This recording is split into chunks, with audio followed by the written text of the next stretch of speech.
Good morning everyone. आज हमारा जो प्रिंसिपल्स चैप्टर है उसके कुछ लास्ट प्रिंसिपल्स बचे हैं।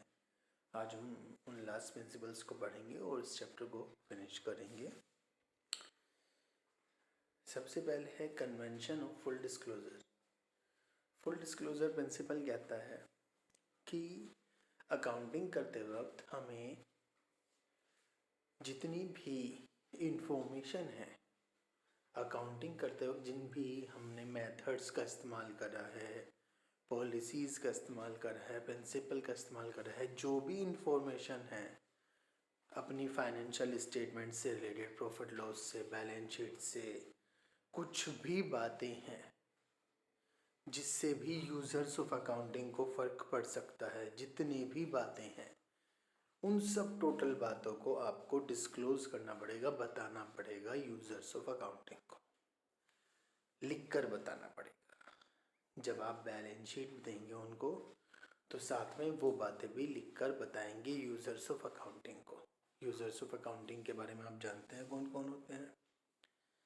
Creditors, managers, share holders, investors, public, government, उन सबको सारी इंफॉर्मेशन देनी होगी बिजनेस के, इकोनॉमिक अफेयर्स के बारे में। Means to say that fully disclose करना पड़ेगा। फुल्ली डिस्क्लोज करने का मतलब सारी इंफॉर्मेशन देनी पड़ेगी अपने इकोनॉमिक अफेयर्स के बारे में। इकोनॉमिक अफेयर्स के बारे में मतलब कि आप जितनी भी बातें अकाउंटिंग की रखते हैं, बिजनेस की रखते हैं, वो बाहर वालों को तो नहीं पता, केवल वो अकाउंटेंट को पता है, बिजनेस को पता है, वो यूज़र्स ऑफ अकाउंटिंग को भी पता चलनी चाहिए। और वो कैसे पता चलेंगी? जब उनको डिस्क्लोज़ किया जाएगा। और डिस्क्लोज़ कैसे किया जाएगा? उन्हें फाइनेंशियल स्टेटमेंट्स के साथ, फाइनेंशियल स्टेटमेंट्स कौन से? प्रॉफिट लॉस बैलेंस शीट के साथ जब आप यूज़र्स ऑफ अकाउंटिंग को सौंपते हैं, दिखाते हैं, तो वहीं पर साथ में लिखकर दिखाना पड़ेगा, डिस्क्लोज़ करना पड़ेगा। ये कहता है कन्वेंशन ऑफ फुल डिस्क्लोजर कि all significant information relating to economic affairs of the enterprise should be completely disclosed. In other words, there should be sufficient disclosure of information which is of material interest to the users of financial statements such as proprietor, creditors, investors and others, जितने भी लोग हैं उनके उपयोग के लिए है। Okay, ये है आपका कन्वेंशन ऑफ फुल डिस्क्लोजर। आज का जो दूसरा प्रिंसिपल है बेटा, वो हमारा है convention of materiality. Convention of materiality exception है कन्वेंशन ऑफ फुल डिस्क्लोजर का, मतलब अपवाद है। मतलब एक तरह से आपके भाषा में मैं कहूँ तो बिल्कुल उल्टा है फुल डिस्क्लोजर का। फुल डिस्क्लोजर कहता है सब कुछ डिस्क्लोज करो, और मैटेरियलिटी कहता है सब कुछ डिस्क्लोज करने की आवश्यकता नहीं है। अब समझिए, अब इकोनॉमिक अफेयर्स तो बहुत सारे होते हैं, अकाउंटिंग की तो बहुत सारी बातें होती हैं। कितनी बातों को आप डिस्क्लोज करेंगे, लिखेंगे, लिखकर बताएंगे यूजर्स ऑफ अकाउंटिंग को? इससे तो फाइनेंशियल स्टेटमेंट्स बहुत बड़े हो जाएंगे, उन्हें पढ़ने पढ़ने में दिन गुजर जाएंगे। तो कन्वेंशन ऑफ मैटेरियलिटी कहता है कि सारी बातें बताने की जरूरत नहीं है, केवल मैटेरियलिटी, जो मोस्ट इम्पोर्टेंट बातें हैं उन्हें बताओ, इनसिग्निफिकेंट बातों को मत बताओ, जो अनइम्पोर्टेंट बातें हैं वो मत बताओ। क्या कहता है कन्वेंशन ऑफ मैटेरियलिटी? कहता है according to this convention items having an insignificant effect और being irrelevant, irrelevant का मतलब जो संबंधित नहीं है यूजर्स के लिए, need not be disclosed, उन्हें डिस्क्लोज करने की जरूरत नहीं है। फिर दोबारा से बता दूं, फुल डिस्क्लोजर प्रिंसिपल कहता है कि हमें सारी की सारी बातें जितनी भी हैं, आइटम्स जितनी भी हैं, उन सबको डिस्क्लोज करना चाहिए, ठीक है, यूजर्स ऑफ अकाउंटिंग को बताना चाहिए। जबकि कन्वेंशन ऑफ मेटेरियलिटी कहता है वो आइटम्स जो इर्रिलेवेंट हैं, इनसिग्निफिकेंट हैं, जिनका कोई ज़्यादा प्रभाव नहीं है, उनको डिस्क्लोज करने की ज़रूरत नहीं है। फिर दोबारा से क्वेश्चन आ रहा है, सर क्या है, क्या चीज़ डिस्क्लोज करनी है, क्या चीज़ बतानी है? तो बेटा बातें, मेथड्स, कैसे अकाउंटिंग करते समय कौन कौन से मेथड यूज़ करे ये बताना पड़ेगा ना। किसको? यूजर्स ऑफ अकाउंटिंग को बताना है। आपको प्रिंसिपल्स, आपने बिजनेस जब आपने चलाया तो कौन कौन से प्रिंसिपल यूज़ करे, अप्लाई करे, वो सब कुछ आपको बताना पड़ेगा। कि बिजनेस पर फ्यूचर में आपने कौन कौन सी पॉलिसीज अप्लाई करी, उनका बिजनेस में क्या इफेक्ट पड़ने वाला है फ्यूचर में, ये बताना पड़ेगा। आपका बिजनेस का विजन क्या है, मिशन क्या है, आपने कौन कौन से कॉन्ट्रैक्ट करे हैं फ्यूचर के लिए, उनका प्रभाव क्या करना, क्या इफेक्ट पड़ रहा है बिजनेस पर। बहुत सारी ऐसी बातें होती हैं जो यूजर्स ऑफ अकाउंटिंग को बतानी पड़ेंगी, ठीक है। तो फुल डिस्क्लोजर प्रिंसिपल कहता है हर एक बात बतानी पड़ेगी, और मेटलिटी कहता है केवल इंपॉर्टेंट बातें बताओ जो बतानी चाहिए यूजर्स ऑफ अकाउंटिंग को, सारी बातें बताने की जरूरत नहीं है, ठीक है। तो ये दो प्रिंसिपल हैं आपके, कौन कौन से?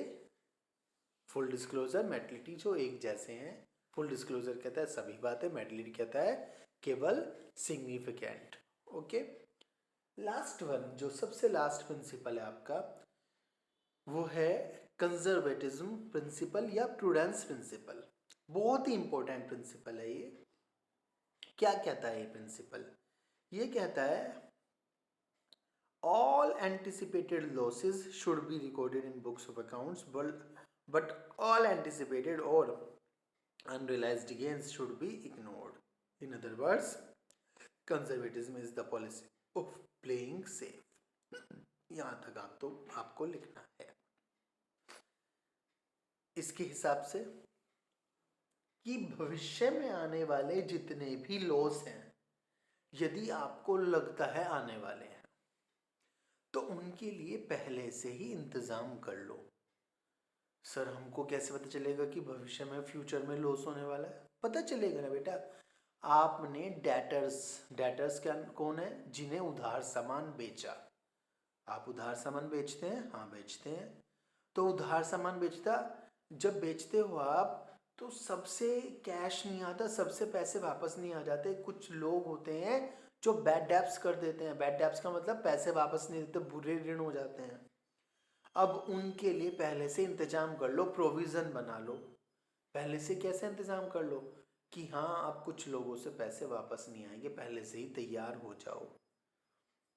इसी बात को क्या कहते हैं? कंजर्वेटिज्म। अपने आप को बचा के चलो, कंजर्व करके चलो।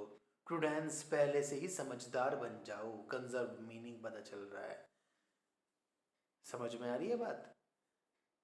जैसे आपने कोई असेट्स खरीदी, असेट्स मतलब संपत्ति, जैसे कि आपने खरीदा फर्नीचर।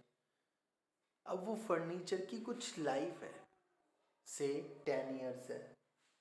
आफ्टर 10 इयर्स उसकी जो वैल्यू है वो 0 हो जाएगी। आपको 10 साल बाद फिर दोबारा से फर्नीचर चाहिए, तो आप क्या करो? प्रत्येक वर्ष, इन एवरी ईयर, आप उस पर कुछ डेप्रीशिएशन लगाओ। डेप्रीशिएशन क्या होता है? डेप्रीशिएशन होता है जितना भी उसकी वैल्यू में कमी आ जाए, ठीक है, उतने पैसे अलग निकाल के रख लो बिजनेस से। उससे क्या फायदा होगा? उससे भी ये फायदा होगा कि 10 इयर्स के बाद, आफ्टर 10 इयर्स, आपके पास इतने पैसे इकट्ठे हो जाएंगे कि आप नया फर्नीचर ले सको। इसे ही क्या कहते हैं? कंजर्वेटिज्म। पहले से ही अपने आप को बचा के चलो फ्यूचर में होने वाले लॉसेस से। और आगे ये भी लिखा है बेटा, केवल लॉसेस के लिए, ना कि प्रॉफिट्स के लिए।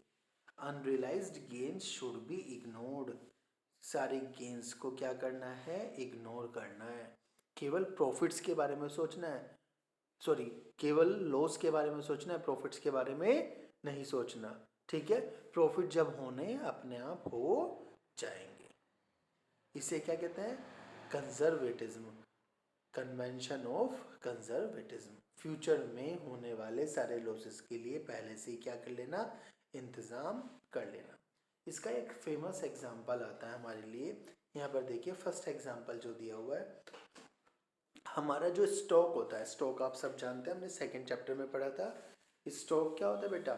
स्टॉक होता है बचा हुआ सामान। तो बचे हुए सामान की कुछ वैल्यू होती है। एक तो वो वैल्यू जितने में हमने खरीदा था, एक दूसरी है मार्केट वैल्यू। क्वेश्चन आता है हम उसे कॉस्ट पे लिखें या मार्केट वैल्यू पे लिखें। हमने एक कंसेप्ट पढ़ा था, historical cost concept. Historical cost concept कहता है कि हमें हिस्टोरिकल कॉस्ट पे लिखना चाहिए। किस पे लिखना चाहिए? एक्विजिशन कॉस्ट पे, जितने में हमने खरीदा। बट कंजर्वेटिज्म कहता है कि दोनों में से जो कम हो। मतलब आपने खरीदा तो स्टॉक 5,000 रुपये में, बट मार्केट में वो बिकेगा 2,000 में, उसकी वैल्यू कम हो गई। तो जब मार्केट में 2,000 में ही बिकेगा तो फ्यूचर में आने वाले लॉसेस के लिए पहले से ही क्या हो जाओ? तैयार हो जाओ। अभी उसको कितने में लिख दो? 5 के बजाय 2 में लिख दो, और 3,000 का क्या दिखा लो अपने आप? लॉस दिखा। पहले से क्या हो गए? तैयार हो गए। ठीक है ना? अब कुछ बच्चे कहेंगे सर यहाँ पे तो हमने फिर वो वाला जो हिस्टोरिकल कॉस्ट कंसेप्ट है वो हमने माना नहीं है। कुछ जगह पर इस तरह से हमें एक रूल एप्लीकेबल करना पड़ता है। तो यहाँ पर कौन सा रूल एप्लीकेबल होगा? कंजर्वेटिज्म और प्रूडेंस कंसेप्ट एप्लीकेबल होगा। वो कैसे होगा? ये सब चीज़ें हम सीख जाएंगे धीरे धीरे अकाउंटिंग करते करते। इसमें आपको जो भी प्रॉब्लम हो वो आप पूछिएगा। ओके।